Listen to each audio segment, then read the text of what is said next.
ખબર નહીં હજુ કેટલો સમય લાગશે. જો સમયસર હોસ્પિટલ નહીં પહોંચીએ ને તો કોઈકનો જીવ જતો રહેશે.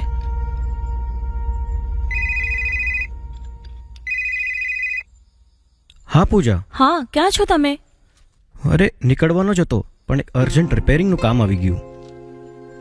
ભૂલી ગયા ને તમે? આપણી દીકરી આજે ક્લાસમાં ફર્સ્ટ આવી છે અને તમે એને પ્રોમિસ આપ્યું હતું કે તમે એને બહાર લઈ જશો. ઇમરજન્સી છે, નીકળી જ રહ્યો છું.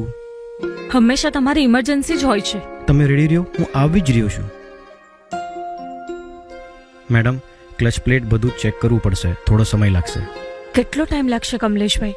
આ બ્લડ ગ્રુપ બહુ જ રેર છે.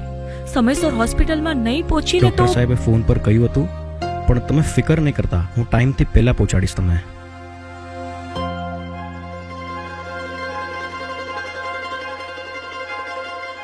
હેલો છોટુ, ઓઇલનું લેવલ ઓછું છે. આવતી વખતે ફિલ્ટરના જોડે કિક્સ એન્જિન ઓઇલ પણ લેતો આવજે.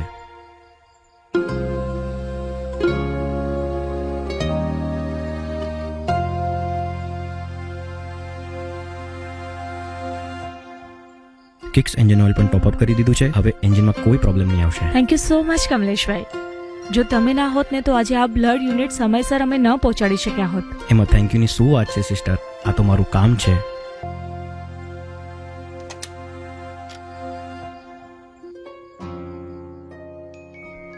સોરી બેટા. કટ્ટી. સન્ડેના દિવસે પાકું ફરવા જશું અને આઈસ્ક્રીમ પણ ખાશું. અને ત્યારે કોઈ બીજી ઇમરજન્સી આવી જશે. પૂજા, હવે બસ કર. કેમ બસ કરું? સન્ડેના દિવસે તમે ઘરમાં ઓછા ને ગેરેજમાં વધારે રહો છો અને તમારા પ્રોમિસ ક્યારે પૂરા થતા જ નથી.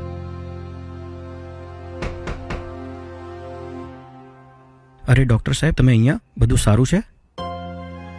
અમે તો ઠીક છે, પણ લાગે છે તમારો પ્લાન કંઈક બગડી ગયો છે.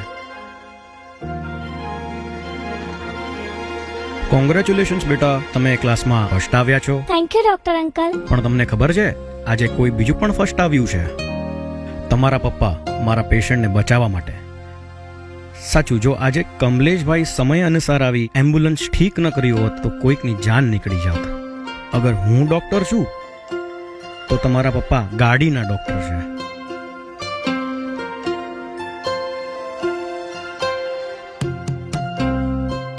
સોરી પાપા. લ્યો, 12 વાગી ગયા. આજે છે ડબલ સેલિબ્રેશન ડે. તમારો ફર્સ્ટ આવવાનો સેલિબ્રેશન અને હેપી મેકેનિક્સ ડે. દિવસ હોય કે રાત, વરસાદ હોય કે ઉનાળો, અમારા વિશ્વાસુ મેકેનિક ભાઈ હંમેશા પોતાના કામને પોતા કરતા આગળ રાખે છે, જેથી આપણી યાત્રા સુરક્ષિત રહે અને ક્યારે અટકે ના. તેની આ જ ભાવનાને GS કેલ્ટેક્સ સલામ કરે છે અને તમેનો હૃદયપૂર્વક આભાર માને છે. Happy Mechanics Day. GS Caltex Kicks, always with you.